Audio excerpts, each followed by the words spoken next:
그러나 기본적으로 선택권자가 누구죠? 소비자입니다. 이 소비자가 타다가 좋다 그러면 타다 쪽으로 가는 거예요. 택시도 타다처럼 변해야 되는 거예요. 소비자의 선택에 따라야죠. 택시 회사들도 그런 거로 막 만들면 돼요. 왜 그렇게 하지 않고 타다를 사실상 일 못하게 이렇게 합니까? 말만 느르르하게 이건 타다를 제도권 안으로 끌어들인 거다. 제도권 안에 있었어요. 제도권 규정 안에 있었던 겁니다. 저는 차제 우버도 허용할 수 있어야 된다. 그렇게 생각합니다. 사람들이 운전할 수 있고 내비게이션이 있고 차 있고 친절하면 되는 거잖아요. 그렇게 해줘야죠.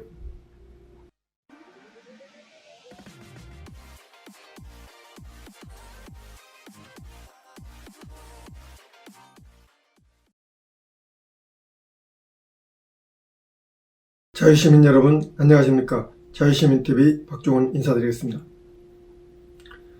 최근에 국토교통위에서 타다금지법이라는 게 통과됐죠. 여러분들 아마 이 도심을 지나다 보면 하얀 카니발에 타다라고 써있는 그런 차가 있습니다. 현행법의 허점을 뚫고 만든 모빌리티 사업이거든요. 이 타다에 대해서 사실상 이 사업을 금지하는 그런 법을 만들었던 것입니다. 아직 본회의 통과는 되지 않았지만 국토교통위에서 통과됐다는 점으로 볼 때 조만간 본회의에서도 통과되지 않을까 하는 그런 생각이 듭니다. 그래서 오늘은 이 타다에 대해서, 우버에 대해서 알아보도록 하겠습니다. 먼저 우버는 우리나라에 도입이 되려고 했다가 서울시가 금지를 하는 바람에 실제로는 안착을 하지 못했습니다. 외국 같은 경우에는 우버 택시라는 게 있어서 우버라는 앱을 다운받아서 어디에서 어디까지 간다 라고 하면 우버 택시가 와요. 이 우버 택시를 타고 목적지에 가서 내린 다음에 기사에 대해서 평가를 한 다음에 평가가 이제 누적이 되면 그 소비자들이 원하는 기사를 선택을 할 수 있겠죠. 물론 한 명 한 명을 다 알지는 못하지만 그 회사에서 고객들이 만족스러워하는 그런 기사들을 평가를 하게 됩니다. 그렇다면 앞으로 그 기사를 좀 더 고객에게 자주 알선을 해주겠죠. 그래서 이 우버 서비스에 대해서 상당히 만족스러워하는 사람들이 많이 있습니다. 그런데 이것이 우리나라에서는 허용이 되지 않았습니다. 우리나라에서는 여객을 운송을 하려면 여객 자동차 운수사업법에 따라서 운송사업자에 포함이 돼야 됩니다. 이제 우리는 택시 회사라고 얘기하는데 운송사업자입니다. 운송사업자에게 가서 취직을 해야 되는 거죠. 그런데 보통 전통적인 택시는 어떤 문제가 있었느냐? 사람들이 많이 지적하는 것이 탑승을 거부한다는 거예요. 탑승을 거부할 경우에 택시를 타려고 했던 승객들은 상당히 기분이 언짢겠죠. 그런 문제가 있고 또 문제는 지나가는 택시를 잡다 보니까 배회 영업을 하는 택시를 잡다 보니까 그 기사가 서비스를 잘하는 기사인지 아닌지를 알 수가 없는 것입니다. 그래서 손님들이 택시를 탔을 경우에 위협을 느끼는 경우가 왕왕 있었습니다. 이건 좀 우스갯소리인데 승용차가 50km를 넘으면 자동으로 촥 하고 잠기는 경우가 있었어요. 고속으로 달릴 때 문이 열리면 안 되니까 성능을 더 좋게 만든 건데 이것을 처음에는 승객에게 위해를 가하는 것이 아닌가 라고 생각해서 이걸 풀고 도망치려고 했던 그런 일도 있었다고 합니다. 어쨌든 간에 이런 거는 이제 불신의 그런 거죠. 또 택시를 탈 경우에 스마트폰 충전할래도 충전할 수가 없다. 또 차 안에 담배 냄새가 좀 자욱하다.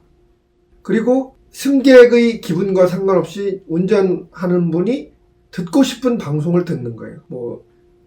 김어준의 무슨 뉴스공장이라든지 듣기 싫잖아요. 이런 것을 틀어주는 거예요. 그러면 승객이 기분이 별로 안 좋을 것입니다. 그래서 고객지향적이지 못하다라는 이야기를 많이 들어왔습니다.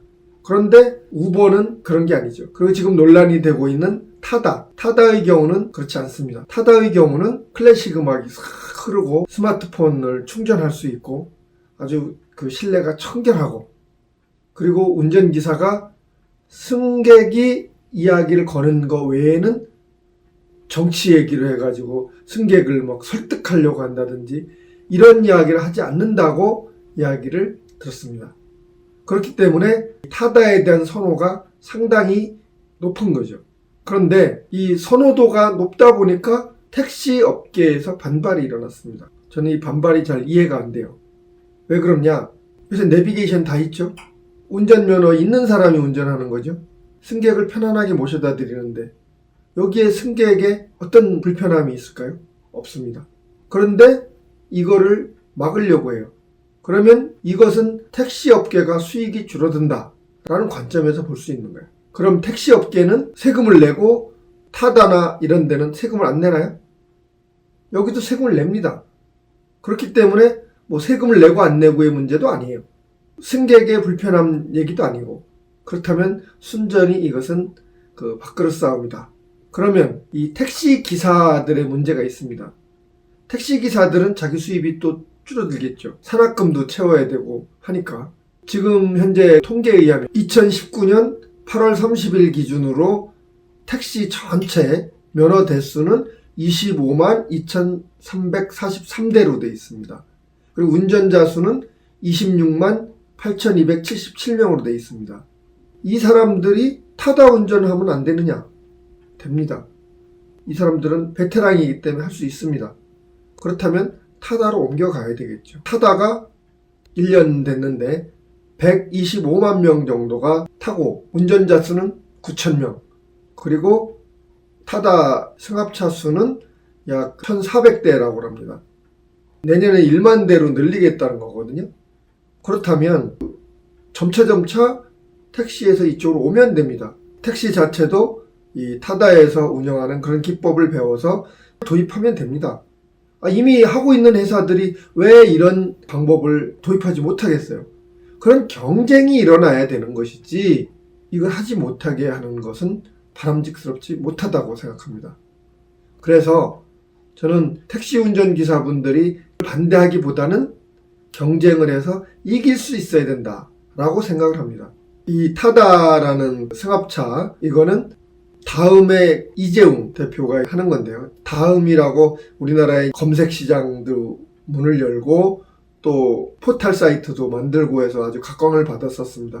물론 네이버가 나오는 바람에 네이버한테 밀리고 카카오로 회사를 매각을 했죠. 그러고 모빌리티 산업으로 뛰어들었습니다. 그래서 쏘카를 지금 맡고 있기도 한데, 쏘카에서 차를 빌려주는 거예요. 그리고 이 VCNC라고 이 타다 운영회사에서 운전자를 제공하는 거예요. 왜 이렇게 복잡하게 하느냐? 현재 여객자동차 운수사업법에 제34조의 이 단서조항의 틈새를 뚫고 들어간 거죠. 시행령의 18조에 11인승에서 15인승의 차량은 운전자를 알선할 수가 있다라는 조항이 있습니다. 법에 맞게 이 사업에 뛰어드는 거예요. 그런데도 이거를 못 참고 이제 법을 바꿔서 사실상 타다를 금지시키는 겁니다. 국토교통위에서 더불어민주당의 박홍근 의원, 새로운 시대로 앞서 나가는데 이 더불어민주당이 자꾸 과거에 남아있으려고 하네요. 이 박홍근 의원이 여객자동차 플랫폼 운송사업이라는 항목을 새롭게 만들었습니다. 그러고 이 차량당 기여금을 내도록 하는 거예요. 기여금이라는 게 이제 차당 약 한 40만 원 정도를 책정을 한다고 그래요. 그러면은 아까 1,400대인데 1,500대라고 간단하게 계산하면 한 달에 6억 원을 기여금으로 내야 돼요. 그리고 1년이면 이게 72억입니다. 세금 말고. 그리고 이 관광 목적으로만 6시간 이상 사용할 경우에 사용하도록 하게 되어 있습니다.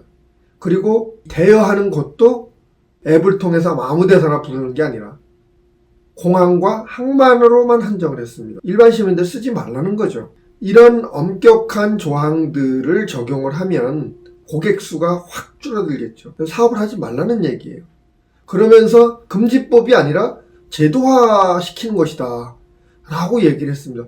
아니, 기존 법에 이미 그 규정대로 따랐잖아요. 이건 눈 가리고 아웅하는 그런 짓입니다. 왜 이렇게 혁신을 반대합니까? 올해 8월 초에 문재인 대통령이 규제개혁을 강조하고 했던 적이 있습니다. 그때 예를 들었던 게 붉은 깃발법이에요. 그래서 저는 깜짝 놀랐습니다. 문재인 대통령 같이 저렇게 태보적인 그런 사람이 어떻게 저렇게 규제개혁을 얘기하나? 깜짝 놀랐습니다. 그때 문재인 대통령이 얘기했던 붉은 깃발법이 뭔지 아시죠? 아마 들어보는 보셨을 겁니다. 이 붉은 깃발법은 영국에서 1800년대 중반대에 증기기관이 자동차에도 적용되기 시작했던 거예요. 소형화되고 간편화된 거죠. 그런데 이게 이제 증기기관이다 보니까 소리가 굉장히 요란했을 거예요. 길거리 가는데 사람들이 귀천이 떨어지는 거죠. 그리고 말들이 막 놀래가지고 막 뒤집어지니까 마차에 탄 사람들이 다치는 경우도 있었고. 그래서 증기기관차로 만든 자동차가 올 때는 그 앞에 붉은 깃발을 들고 이를테면 원님 납시오 하듯이 자동차가 옵니다 라고 소리를 외치는 거예요. 깃발 들고. 그리고 밤에는 깃발이 안 보이니까 호롱불을 들고. 이런 일이 있었어요. 이래가지고 그 자동차 산업이 더 발달을 못했는데 자동차들의 제한 속도가 약 6km 정도 됐던 것 같아요. 시골에는 한 그 절반인 3km 정도 됐고. 그리고 그 다음에 너무 이게 느리다라고 하니까 시속 23km로 속도를 좀 상향을 시켜줍니다. 그런데 어떻게 문제가 해결됐느냐? 무조건 자동차만 규제한 것이 아니라 보행자도 일정한 룰을 지키도록 하고 인도와 차도를 구별하는 것으로, 그리고 보도를 건너갈 때 걸어다니는 사람들도 좌우를 살피도록 이렇게 바꾼 거예요. 이 규제를 쌍방향으로 바꾸게 됩니다. 그게 붉은 깃발법을 바꾸게 된 거죠. 무제한 속도를 자랑했던 나라가 있어요. 어딘가요? 독일입니다. 독일의 아우토반이라고 이 속도 제한이 없었어요. 그러다 보니 독일이 자동차 산업을 석권하게 됩니다. 바로 이런 것처럼 붉은 깃발법이라는 것은 시대에 맞지 않다, 규제다, 과잉한 것이다. 그걸 문재인 대통령이 얘기를 했는데 같은 더불어민주당에서 이걸 하나도 안 지킨 거예요.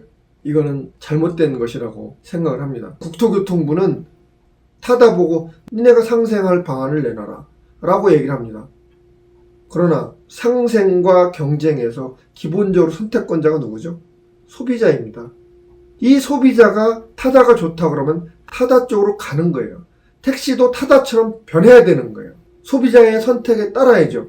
운송사업의 기술, 친절도 이런 거 다 포함해서 신기술과 구기술이 경쟁하면 신기술이 구기술의 그 상생 방안을 내놔야 되는 것이 아니라 구기술이 신기술 따라가야 되는 것이다. 국토부의 김상도 정책관은 그렇게 얘기를 했어야 되는 겁니다. 타다뿐만 아니라 파파인가 모두 생겼잖아요. 택시 회사들도 그런 거로 막 만들면 돼요. 왜 그렇게 하지 않고 타다를 사실 일 못하게 관광객만 태우고 6시간 이상 태우고 꼭 공항과 항만에서만 태우고 이렇게 합니까? 이건 하지 말라는 거예요. 말만 번지르르하게 이건 타다를 제도권 안으로 끌어들인 거다. 제도권 안에 있었어요. 제도권 규정 안에 있었던 겁니다. 저는 차제에 이런 번잡한 걸 다 없애야 된다고 생각합니다. 그리고 차제 우버도 허용할 수 있어야 된다. 그렇게 생각합니다. 사람들이 운전할 수 있고 내비게이션이 있고 차 있고 친절하면 되는 거잖아요. 그렇게 해줘야죠. 새로운 모빌리티 산업이 열리고 있습니다. 그럼 새로운 모빌리티 산업에 기회를 줘야 됩니다. 이 기회를 문을 닫아 걸면 안 됩니다. 오늘 제 이야기의 결론은 시대 지체적인 이런 일들을 벌이지 말라는 것입니다. 신기술이 구기술의 발목이 잡히는 일이 없도록 해야 된다는 것입니다. 이건 택시만이 아니라 앞으로 모든 산업에서도 이런 일이 반복되지 않도록 해야 된다고 생각합니다. 그런 의미에서 국토교통위에 이러한 시대착오적인 여객운수사업법 개정안, 타다금지법은 폐기되어야 된다고 생각합니다. 여러분, 오늘 나눈 이야기에 대해서 의견을 같이 하셨다면 구독, 좋아요 눌러주시고 주위 분들에게도 널리 알려주시기 바랍니다. 오늘 이야기는 이것으로 마치겠습니다. 감사합니다.